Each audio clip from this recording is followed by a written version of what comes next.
ప్రకటన గ్రంథము 6వ అధ్యాయం. ఆ గొర్రెపిల్ల ఆ 7 ముద్రలలో మొదటి దానిని విప్పినప్పుడు నేను చూడగా ఆ 4 జీవులలో ఒకటి రమ్ము అని ఉరుము వంటి స్వరముతో చెప్పుట వింటిని.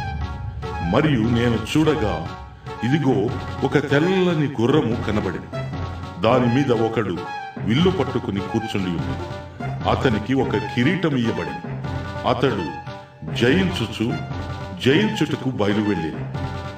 ఆయన 2వ ముద్రను విప్పినప్పుడు రమ్ము అని 2వ జీవి చెప్పుట వింటిని. అప్పుడు ఎర్రనిదైన వేరొక గుర్రము బయలువెళ్ళాడు. మనుషులు ఒకరి ఒకడు చంపుకున్నట్లు భూలోకములో సమాధానము లేకుండా చేయుటకు ఈ గుర్రము మీద కూర్చున్న వానికి అధికారం ఇయ్యబడింది. మరియు అతనికి ఒక పెద్ద ఖడ్గం ఇయ్యబడింది. ఆయన 3వ ముద్రను విప్పినప్పుడు రమ్ము అని 3వ జీవి చెప్పుట వింటిని. నేను చూడగా ఇదిగో ఒక నల్లని గుర్రము కనబడెను. దాని మీద ఒకడు త్రాసు చేత పట్టుకొని కూర్చుండి ఉండే. మరియు దేనారమునకు 1 సేరు గోధుమలు, దేనారమునకు 3 సేర్ల యవలు, నూనెను ద్రాక్షారసమును పాడు చేయవద్దు అనియు ఆ 4 జీవుల మధ్య ఒక స్వరము పలికినట్టు నాకు వినబడింది. ఆయన 4వ ముద్రను విప్పినప్పుడు అని 4వ జీవి చెప్పుట వింటిని. అప్పుడు నేను చూడగా ఇదిగో పాండుర వర్ణము గల ఒక గుర్రము కనబడింది. దాని మీద కూర్చున్న వాని పేరు మృత్యువు. పాతాళ లోకము వానిని వెంబడించెను.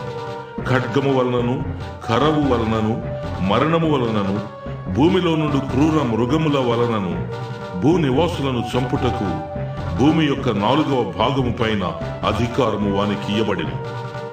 ఆయన 5వ ముద్రను విప్పినప్పుడు దేవుని వాక్యము నిమిత్తమును తాము ఇచ్చిన సాక్ష్యము నిమిత్తమును వధింపబడిన వారి ఆత్మలను బలిపీఠము క్రింద చూచితిని. వారు సత్యస్వరూపి పరిశుద్ధుడా, ఎందాక తీర్పు తీర్చకయు మా రక్తము నిమిత్తము భూనివాసులకు ప్రతిదండన చేయకయు ఉందువు అని బిగ్గరగా కేకలు వేసిరి. తెల్లని వస్త్రము వారిలో ప్రతివానికి ఇయ్యబడెను. మరియు వారి వలనే చంపబడబోవు వారి సహదాసుల యొక్కయు సహోదరుల యొక్కయు లెక్క పూర్తియగు వరకు ఇంకా కొంచెము కాలము విశ్రమింపవలెనని వారితో చెప్పబడెను. ఆయన 6వ ముద్రను విప్పినప్పుడు నేను చూడగా పెద్ద భూకంపము కలిగి సూర్యుడు కంబళి వలె నలుపాయను, చంద్రబింబమంతయు రక్తవర్ణమాయను. పెద్ద గాలి చేత ఊగులాడు అంజూరపు చెట్టు నుండి అకాలపు కాయలు రాలినట్టు ఆకాశ నక్షత్రములు భూమి మీద రాలెను. మరియు ఆకాశ మండలము చుట్టబడిన గ్రంథము వలెనై తొలగిపోయెను. ప్రతి కొండయు ప్రతి ద్వీపమును వాటి స్థానములు తప్పెను.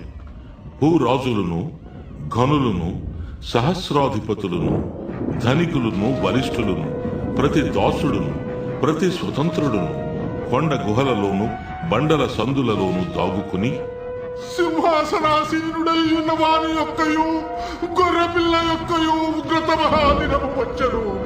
దానికి తాళదాలిన వాడెవడు? మీరు మా మీద పడి ఆయన సన్నిధికి గొర్రెపిల్ల ఉగ్రతకును మమ్మును మరుగు చేయుడి అని పర్వతములతోనూ బండలతోనూ చెప్పుచున్నారు.